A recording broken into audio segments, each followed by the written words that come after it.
ربنا ظلمنا أنفسنا وإن لم تغفر لنا وترحمنا لنكونن من الخاسرين الله تعالى مسجد حرام بيت السلام মাদ্রাসার উদ্যোগে আয়োজিত আল্লাহ তাআলা আজকের ঐতিহ্যবাহী তাফসীর কোরআন মাহফিল আমি অদমকে প্রধান মেহমান হিসেবে রাখা হয়েছে। আমি কিচ্ছু জানি না, আমার জ্ঞানের দর্পণ পর্যন্ত তুমি ভালো জানো। তোমার পাগল পারা বান্দা বান্দিরা দিনভর পরিশ্রম করে আমার মায়ের রান্না বান্না করে রাতের আরামের বিছানাকে হারাম করে দিয়ে কোরআনের মাঠে ছুটে এসেছে। তোমার যুবক বান্দারা, তোমার দাড়ি পাকা মুরব্বী বান্দারা, আমার বড় ভাইরা, আলেম ওলামারা, ইমাম মুয়াজ্জিমরা, মাদ্রাসার শিক্ষকেরা, আমার মামা আবু তালিব সহ আমার সভাপতি জয়নাল ভাই সহ অসংখ্য ওলামা হযরত চাতক পাখির মতন চেয়ে ঘন্টার পর ঘন্টা সেই কখন সন্ধ্যা হয়েছে। আরে আল্লাহ, তোমার পাগল করা বান্দা বান্দিরা তোমার কোরআন শোনার জন্য বসে আছে। এই দীর্ঘ রাত পর্যন্ত, শীতের রাত, আমাদের তাই মাজাই জ্বালাও প্রাণ শুরু হয়ে যায়। কত দাড়ি পাকা মুরব্বীরা হাত তুলেছেন।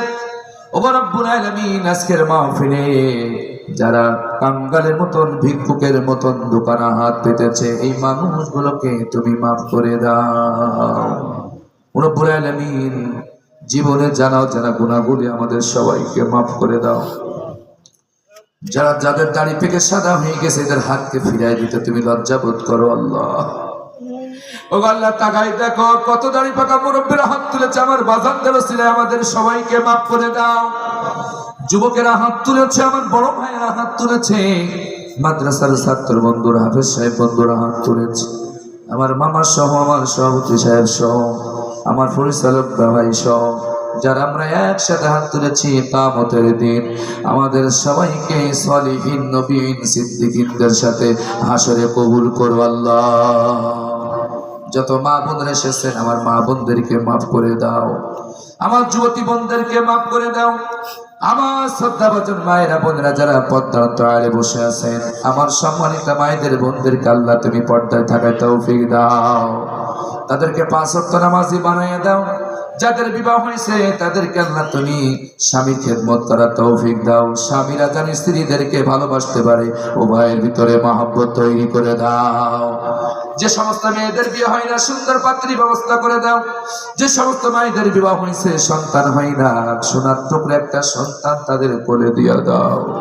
রব্বুল আলামিন, আলে মাদ্রাসাকে তুমি কিয়ামত পর্যন্ত কবুল করে নাও। মাদ্রাসার ছাত্র যাদেরকে মাথায় দস্তরবন্দি করে দেওয়া হলো, এই সোনার টুকরো হাফেজ সাহেবগুলোকে আল্লাহ তুমি হক্কানি আলেম বানাইয়া নাও, এদেরকে হক্কানি হাফেজ হওয়ার তৌফিক দাও। পিতামাতার মুখ যারা তারা উজ্জ্বল করতে পারে, আল্লাহ তুমি তৌফিক দাও। ও আল্লাহ, এই মিশ্রদার মাটির নিচে যারা শিয়াছে সবাইকে মাফ করে দাও।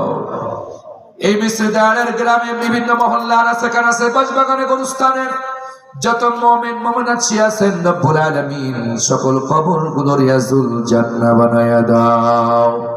আল্লাহ তাআলা খাস করে দোয়া করি রব্বুল আলামিন, আজকের মাহফিল আয়োজন যারা করেছেন, অর্থ দিয়া, শ্রম দিয়া, বিবেক দিয়া, বুদ্ধি দিয়া, সাহায্য সহযোগিতা যারা করেছেন, তোমার পাগল পারা বান্দা বান্দিরা এই গভীর রাত পর্যন্ত, গরমের রাত মানে প্রায় 1:30টার বেশি বেজে যায়। আল্লাহ, তোমার পাগল পারা বান্দা বান্দিরা যারা বসেছেন, কিয়ামতের দিন মুসিবতের সময় এ মাহফিল আমাদের সকলের জন্য নাজাতের ওসিলা বানায়া দিও আল্লাহ। আল্লাহ, আমার মামার স্ত্রী, আমার মামি জান খুবই অসুস্থ আল্লাহ। আল্লাহ তুমি তাকে শেফায়ে কামিলা দান করে দাও। হায়াত যদি থাকে আল্লাহ হায়াতে তাইয়্যিবা দান করে দাও। আল্লাহ, আমাদের মধ্যে যারাই অসুস্থ আছে আল্লাহ তুমি সকলকে সুস্থ করে দাও। মৌতের সময় আমাদের সকলের জবানে ইমানি কালিমা নসিব করে দিও, লা ইলাহা ইল্লাল্লাহু মুহাম্মাদুর রাসূলুল্লাহ। আসসালামু আলাইকুম।